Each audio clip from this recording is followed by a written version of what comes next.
Well, today we are going to do a more focused analysis, delve deeper into what we already know about the Guardian, right?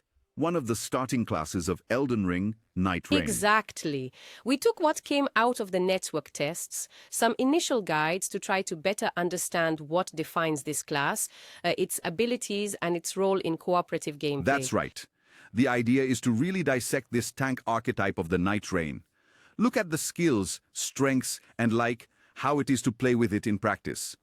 Well, to start, the Guardian already has an advantage with more base HP and stamina, right? Compared to the other classes that were there in the test. This kind of already makes it the obvious choice for those who enjoy the idea of absorbing damage, you know?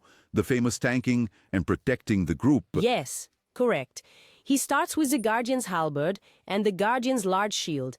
And this shield, look, it has a guard boost of 60, which is its efficiency in blocking, right? It's quite a respectable initial value. Okay, 60 is good to start. It's good.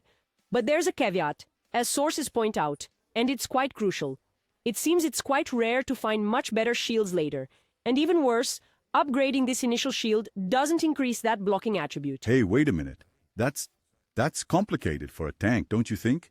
If the main defense tool doesn't scale properly and its role of holding the line up front can become somewhat difficult later in the game. Yeah, it might end up forcing the player to rely more on, I don't know, dodging or positioning, or perhaps finding weapons with some defensive skill, deviating a bit from the focus on pure blocking, you know?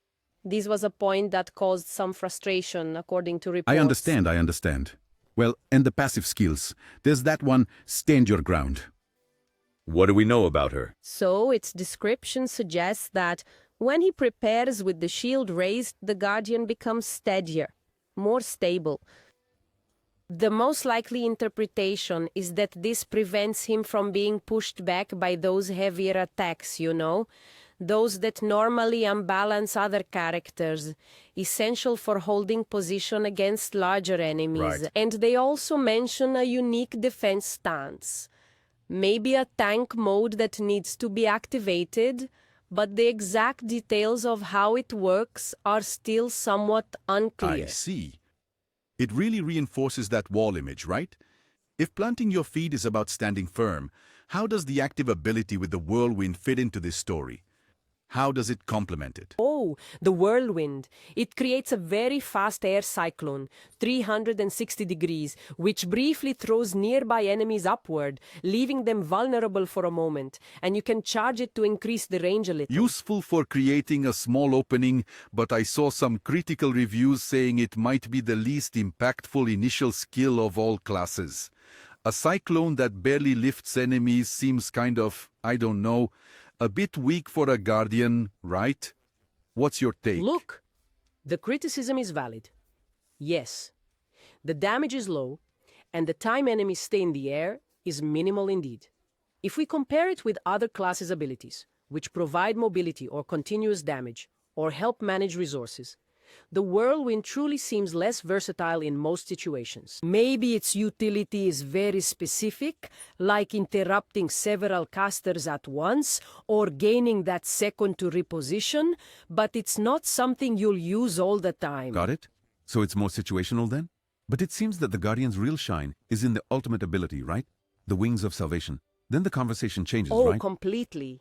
This ability is like spectacular. The Guardian leaps, floats for a moment, and then dives with everything into the ground, creating a huge area explosion. It knocks down most enemies, causes quite a considerable amount of damage, looks really cool, and works very well. And it's not just about the damage, right? I heard it has a super important tactical application, especially in co-op. Exactly. Besides clearing groups of weaker enemies, it's a fantastic and safe tool for reviving fallen allies. Think of it like this. 2 teammates are down, surrounded by enemies. The Guardian can simply jump in with the wings of salvation, land in the middle of them, and the explosion already pushes the enemies away while he revives both almost instantly. Wow, how useful. A lot. And since the tank is usually the last to fall, saving this ability for these mass resurrection situations, especially in boss fights, is an invaluable strategy.